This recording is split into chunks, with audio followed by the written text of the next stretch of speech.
कल्पना करो, एक भारतीय युवक दुश्मन देश में जाता है। वह अपनी असली पहचान मिटा देता है, अपना नाम बदल देता है, अपना धर्म बदल देता है और धीरे धीरे दुश्मन की सेना में शामिल हो जाता है। कई सालों तक वह दुश्मन देश की सबसे गोपनीय सैन्य जानकारी अपने देश तक पहुंचाता रहता है।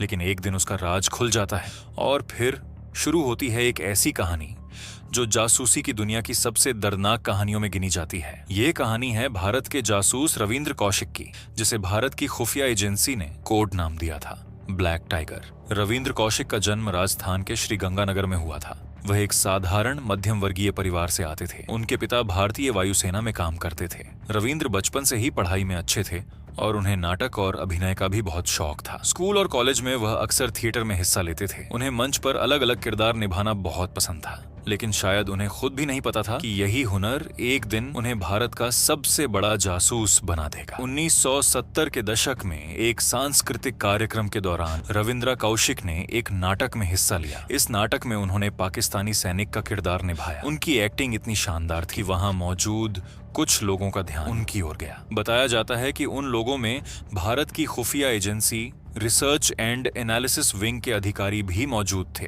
यहीं से रविंद्र कौशिक की जिंदगी ने एक नया मोड़ लिया। रॉ के अधिकारियों ने रविंद्र से संपर्क किया। उन्हें बताया गया कि अगर वह चाहें तो देश के लिए एक बेहद गुप्त मिशन का हिस्सा बन सकते हैं। यह मिशन बहुत खतरनाक था, इसमें अपनी असली पहचान छोड़नी पड़ती। पर रविंद्र कौशिक ने बिना ज्यादा सोचे इस मिशन के लिए हाँ कर दी। इसके बाद उनकी लगभग 2 साल तक कड़ी ट्रेनिंग हुई।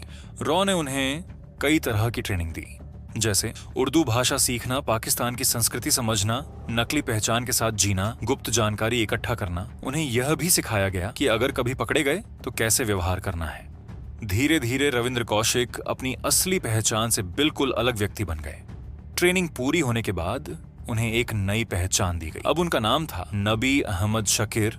उन्हें पाकिस्तान भेज दिया गया। वहां उन्होंने पूरी तरह नई जिंदगी शुरू की। उन्होंने इस्लाम धर्म अपनाया, पाकिस्तानी नागरिकता हासिल की और वहां कॉलेज में पढ़ाई भी की। कुछ साल बाद उन्होंने पाकिस्तान की सेना में भर्ती के लिए आवेदन किया। हैरानी की बात यह है कि वह चयनित भी हो गए। धीरे धीरे उनकी तरक्की होती गई और कुछ समय बाद वह मेजर रैंक तक पहुंच गए। अब उनके पास पाकिस्तान की सेना की कई महत्वपूर्ण जानकारी तक पहुंचती। बताया जाता है कि 1979 से 1983 के बीच रविंद्र कौशिक ने भारत को कई महत्वपूर्ण सैन्य जानकारियां भेजी। इन जानकारियों में शामिल थीं सेना की रणनीति, सीमा पर सैनिकों की तैनाती और कई गोपनीय सैन्य योजनाएं। इन सूचनाओं से भारत को कई बार रणनीतिक फायदा मिला। रविंद्र कौशिक के इस अद्भुत काम से भारत की प्रधानमंत्री इंदिरा गांधी इतनी प्रभावित हुईं कि उन्होंने उन्हें एक विशेष कोड नाम दिया, ब्लैक टाइगर। यह नाम जासूसी इतिहास में आज भी याद किया जाता है। सब कुछ ठीक चल रहा था, लेकिन 1983 में भारत ने एक और एजेंट पाकिस्तान भेजा। उस एजेंट का नाम था इनायत मसीहल, लेकिन दुर्भाग्य से वह पकड़ा गया। पूछताछ के दौरान उसने रविंद्र कौशिक की पहचान बता दी। इसके बाद पाकिस्तान की खुफिया एजेंसी इंटर सर्विसेज इंटेलिजेंस ने रविंद्र कौशिक को गिरफ्तार कर लिया। उन पर जासूसी का आरोप लगाया गया। उनका असली नाम और पहचान